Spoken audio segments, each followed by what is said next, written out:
through that city, made that Chevy swerve. The bank account jumping, gotta do a twerk. Keep hating like you isn't, get your feelings hurt. I got the 10 cent low, letting semi burst. We grinding day to day, chasing heavy pay. That banger bipolar when it click and spray. Hey, yo, what's good with everybody, man? I hope everybody's having a productive day, feeling blessed, and like I always say, it's one life, one chance. When you got one chance to do this right, let's get it done. With that being said, a lot of people asked me about this video because I accidentally mentioned it, and I had to sit there and think about it because I'm trying to remember the names of the homies that were involved at the time. But it's a crazy story. It's an interesting story. So I'm going to tell it to you guys per your request. So with that being said, hit that subscribe button, hit that like, always leave a comment. Let me know what you guys think in the comment section. Check the links in the description. Check out all my music, Amazon wishlist for my birthday. And everybody have a blessed day. Thank you. Hey, fun fact. A woman was arrested and given a ticket the other day because she accidentally ran over herself. I was like, how the hell is that possible? That gave like a new meaning to the term don't get behind the wheel. How do you run yourself over? And I mean, like, not just running your foot over, even in the end. Like, nobody was in a vehicle but her, and she ran her foot over. So I had to think about all the possibilities of that even happening. Maybe she forgot to put it in park and it rolled back. But you would know the car's rolling back. You would think to move out the way. So maybe she was looking for a life insurance or a lawsuit. But how you going to get a lawsuit on a Tesla? I mean, I don't know how that happened. But either way, the cop pulled up to the scene, realized like she was smashed like a pumpkin, and it was like, you know what, ma'am, I'm going to call the ambulance, but I also need to give you this citation, this ticket, and I need you to appear in court on such and such date for the simple fact that you committed road rage on yourself and you committed an act of violence in regards to self-inflicted wounds, and you roll over and you ran over yourself. That is against the law, ma'am. That is against the law. I'm pretty sure that's how that freaking conversation went, bro. That had me dying. Like, bro, how did you run yourself over, bro? Somebody explain that to me. Just thought I'd leave that out there for you guys. All right, back in, I think it was like 2000. I remember Dr. Dre and Snoop Dogg were doing a concert. They were doing a tour. It was called the Up in Smoke tour. So I wound up going to a concert in Corcoran. And there was a lot. I mean, I'm talking about, I didn't even know there was that many Crips in Tulare County in the first place. But every black homie was out there. And we were out there smoking hella weed. I just went there for the weed, honestly. And it was like one of those crowds where I swear to God, like blunts were being passed around. People had like Ziploc bags full of .9s blunts, you know, the Peach Ultimas, and we were just smoking. You could buy them for like $10. We were smoking. I was smoking at a Snoop Dogg concert. Got to see him when he was all skinny in the braids. And then, but I was like hella far in the crowd, you know, I was in the back, but I can hear the music, and they bumped the 2001 Chronic album and couple other songs. You know, it was good. It was good times. Well, I remember one day I was in school. I was at Moquet at the time, and I remember the homies from the west side, because there was like 4 homies from the west. And then there was me. There was one homie from I think it was from Woodlake. He lived there. And if anybody knows Tulare, the Sureños went to Moquet. That's where you can find them. Them homeboys were deep. Wicked was deep right there. Not even gonna lie to you. Trust me. A lot of fights. A lot of bathroom brawls, a lot of locker brawls. So we caught wind, right, from some of the girls right there saying that, hey, man, Lil Rob's going to host a concert right here in Tulare Fairgrounds. I was like, what? Lil Rob? No way. So I go back to the hood, tell some of my homies that were going to continuation school that I know were down to handle business, because for some reason my older homies that went to Union High School, like, they were with the business, but they were focused on their education, their academic scholarships, and, you know, sometimes they'd be in the hood, but they weren't smacking stuff like that. My homies at continuation were smacking stuff like that. So I went and told the homies from the hood. The little homies told the homies from the west side. Mind you, the indoor smart weed was the time and place to really catch, Sureño slipping. They had to really do their Dougie. That was the place to really do your Dougie right there. So we caught wind. So we're trying to look into it a little bit more. And one of the homies from the west side said that they actually had a poster in the music section saying that Lil Rob was going to perform in Tulare. So we start plotting and scheming. I'm telling all the homies from the hood, like, hey, bro, like if there's ever a time that these dudes are going to come out of the cuts and handle and just be deep, would be this, bro. We need to tell everyone from the hood. And back then I was 13. I honestly believed that every homie from my hood would show up. Like everybody that's been on house arrest or been a couch potato or, was being hemmed up by their girl, locked up, and the girl wouldn't let them do nothing because they were afraid to mess with that they were gonna mess with the hood rats from the hood. I thought every homeboy was gonna just come out the woodworks and be like, bro, let's go. It's time to put in work, bro. They finna all be out here. I had that misconception that every homeboy that was a northerner from my city put in work. When in reality, the older homies probably did a couple things here and there, and then my bigger homies probably did a couple things in there, but everybody was just pretty much chilling. I think the ones that were putting in work a lot was the homies from STL and the homies from NGs. I met a couple homies from Westside Lokes that did their thing, but not a lot of them. Like I said, a lot of homies were just hooked on dope on my area, my area, my hood, and that was a trip, bro. Later on, I kind of looked at it like, why was I always one smacking stuff and my name was ringing bells? But then again, I was a dumb kid that had nothing to live for. I was just on drugs and just didn't have a home, so I was like, forget it. So we find out what day the concert is, right? In Tulare, right across the street from the fairgrounds, is like this open space, and you can walk across it, and there's the train tracks. So we go from OK School to, I go kick it with the homies from the west side, and I tell the homies from the west side, hey, I'm going to call the homies from the east side. We're going to meet right here in this location. It was like a little hotel right across the street, like catty corner from the Tulare Tulare Fairgrounds. It was catty corner. It was like a beat down, broken motel where I seen a lot of my Crip homies used to slang weight out of there. So I'm actually walking from the school with the homies from the west. There's 3 homies from the west, and it's me. We show up, and we're 8th graders, bro. We show up. My homies from the continuation show up. There's about another 3. I think I was missing like 3 homies, and I'm like, bro, so we're like 7 deep. All 8th graders, bro. None of us got much armpit hairs. I barely had a little bit of mustache hair. Nah, I don't even think I had a mustache hair. Honestly, around this time, I honestly think I barely started, choking the chicken, really. I was barely at that phase. I was barely starting to, kiss girls and hold hands and kick cans and that kind of stuff. I don't think I lost my V till like maybe 2 months later. That's how young I was, bro. But I wanted to put in work for the homies, bro. Putting in work was like a thing to do on the streets, man. I needed that. I loved building my reputation. That was all I cared about, was putting in work. So no, think about it. There's not one of us was high schoolers. None of our older homies that went to high school showed up. Probably kicking it with girls or probably smoking. So I'm like, man, I'm talking to the homies. We're all like, well, what are we going to do? We look across the street at the Tulare Fairgrounds where the entrance is at. Oh, my God, there were so many people wearing blue.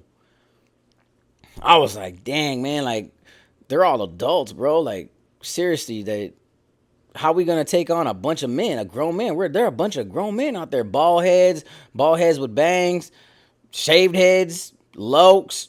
I've seen so many pairs of Cortezes. It's ridiculous.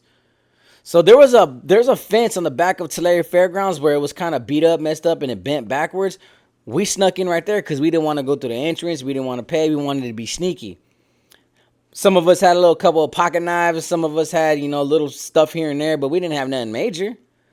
So I remember walking on the side of the Tulare Fairgrounds, going to the back, and I remember it was like a slow walk. My heart was beating. I kept swallowing, like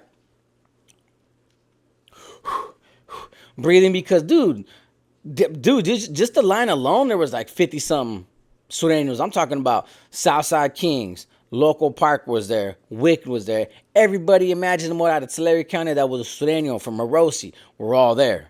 I didn't see no homeboys in that entrance line. So I felt like I was just walking to my own butt whooping, to be honest with you.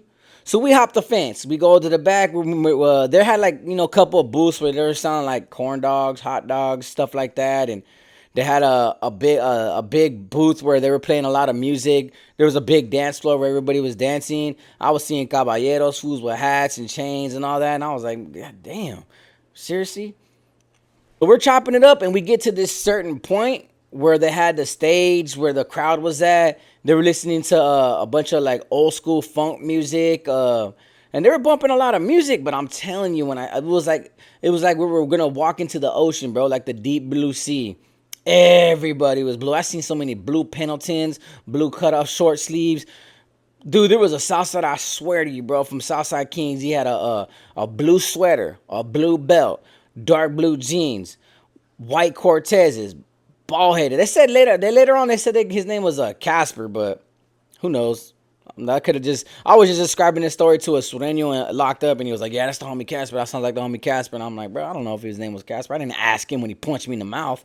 But anyways, So I remember looking at the homie Carlos, and I'm like, hey, bro, like, this is a lot of them. Fool. I ain't never seen them this deep, bro. The most I've ever seen them deep was like a couple domes, 5 or 6 domes at a time. This is a platoon of these guys, bro. This is one big army base for these guys, but this is a lot. We're walking around and we were chilling, we were blending in. See, the thing about it, the homies from Continuation were wearing gray shirts and light blue jeans, so they weren't wearing red because they came straight from school. Me and the homies from the west side had regular outfits, and I remember the homie Javier from the west side, the only thing that he had that remotely resembled that he was a norteño was he has the haircut.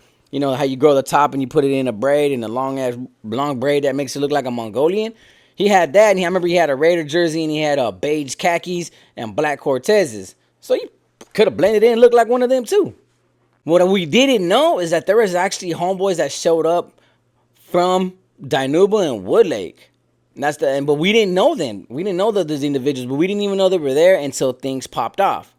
Now, mind you, like I said, it was a Lil Rob concert. That was how the city was promoting it. That was what the rumor was in the city. I didn't see, what's his name? I didn't see Lil Rob get on stage. That's the part I want to make clear. I didn't see him get on stage.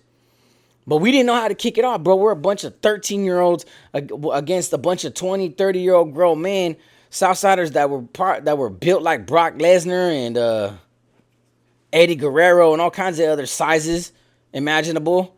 Like, we were going to get turd, bro. That's what we felt like, bro. You can see the nervousness and the scared, bro. Like, I probably pooted. Who knows? I probably pooted at that time, bro. I was freaking out like, man, where are my homies from my hood at? Where are the homies from the west side, homie? I thought we were supposed to be running to Larry County. Not the damn case in this incident.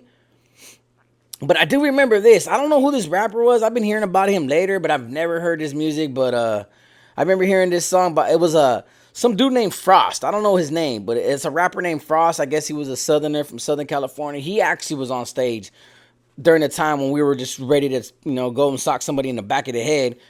He was performing, and the crowd was going wild. I must mention this, and I'm sorry if I'm going to offend a lot of my Norteño subscribers. I've been around a lot of cities in Tulare County, in the Bay Area. We have beautiful women. But honestly, a lot of these Sureña women were beautiful. I mean, the eyebrows, the way they did their makeup, the hair. Man, I seen a homegirl dressed up in like a black and white striped shirt with beige dickies, a black belt. And she had on those Reebok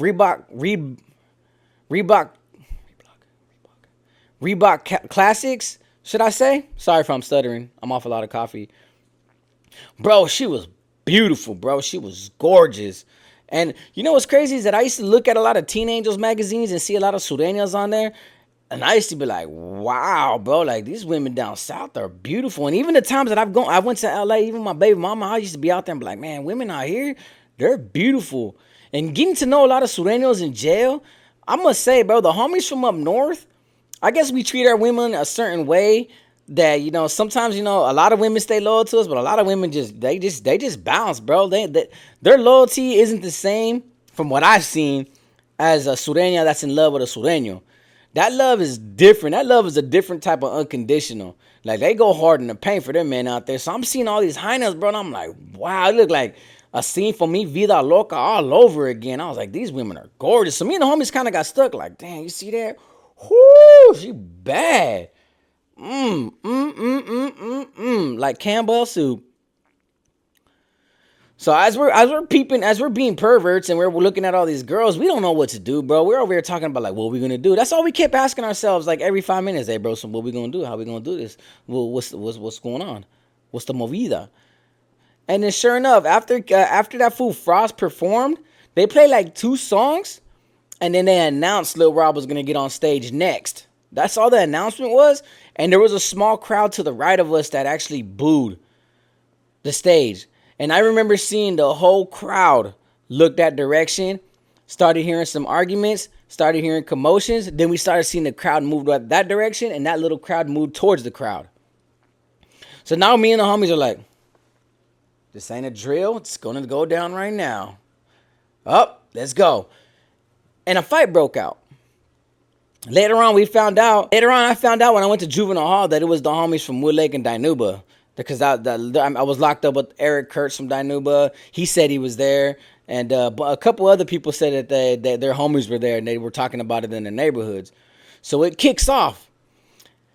Bro, me and the homies we didn't, without saying nothing, we just rushed in the crowd and just started punching people with ball heads and Pendletons on, bro. That was our primary target. That was an objective. Like anybody wearing a Pendleton, a creased up a white t-shirt that was tucked in, just start punching.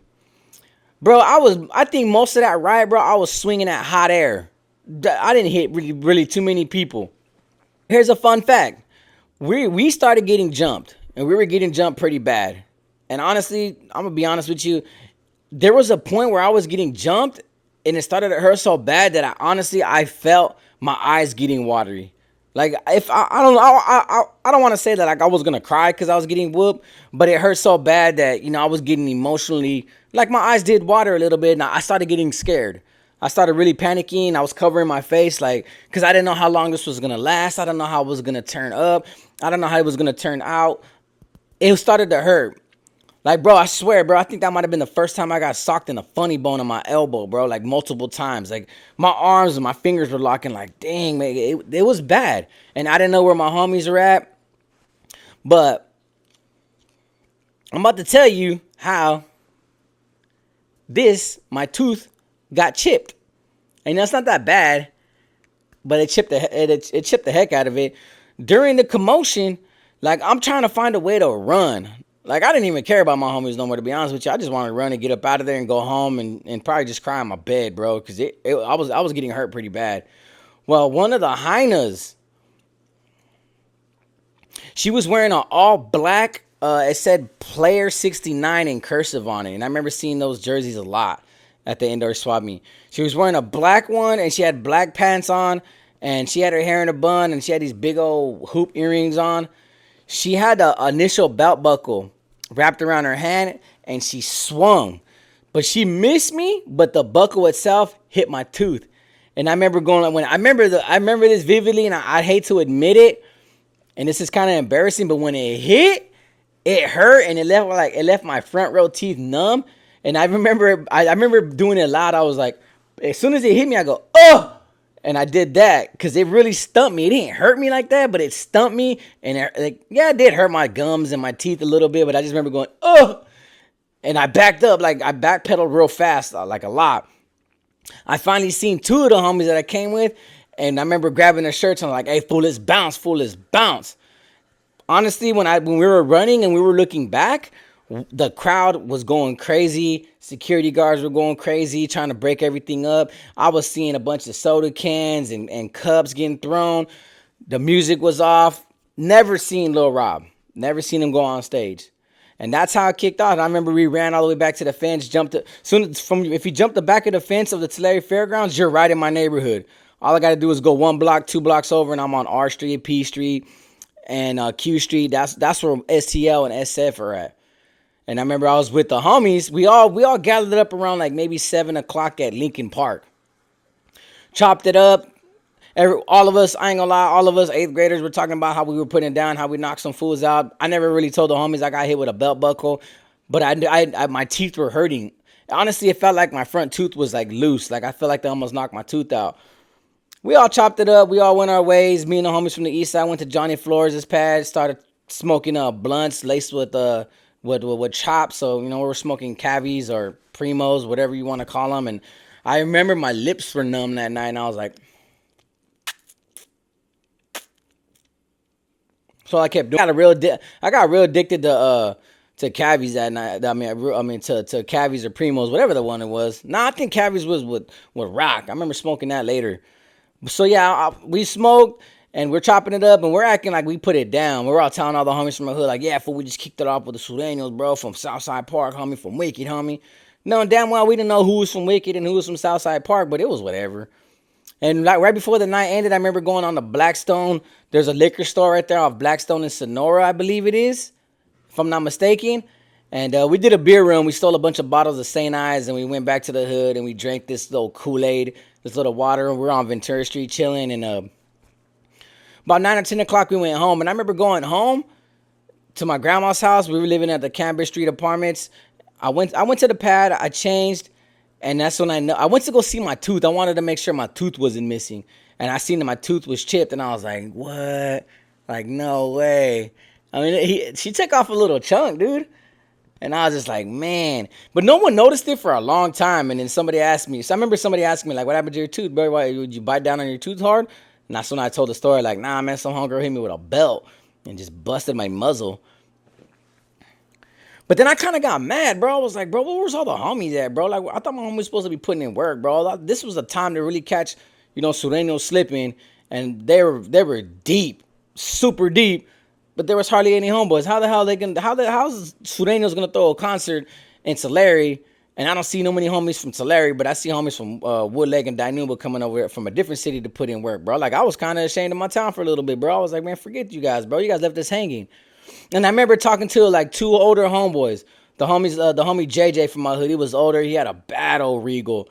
And I had told him about it, and I was like, hey, bro, why didn't you guys show up, fool? Like, you guys left us hanging, bro. We got turfed. We got beat up, bro. And the homie started laughing. He goes, bro, why would we go to a concert where they're deep? He's like, bro, you guys were the stupid ones to go there in the first place. Like, if you're going to catch them sleeping with all those cops, bro, what, you just want homies to go to jail? And I sat there and thought about it. I was like, you're right, bro. We're stupid. We could have went to jail. There were so many probation officers and security guards there. It's ridiculous.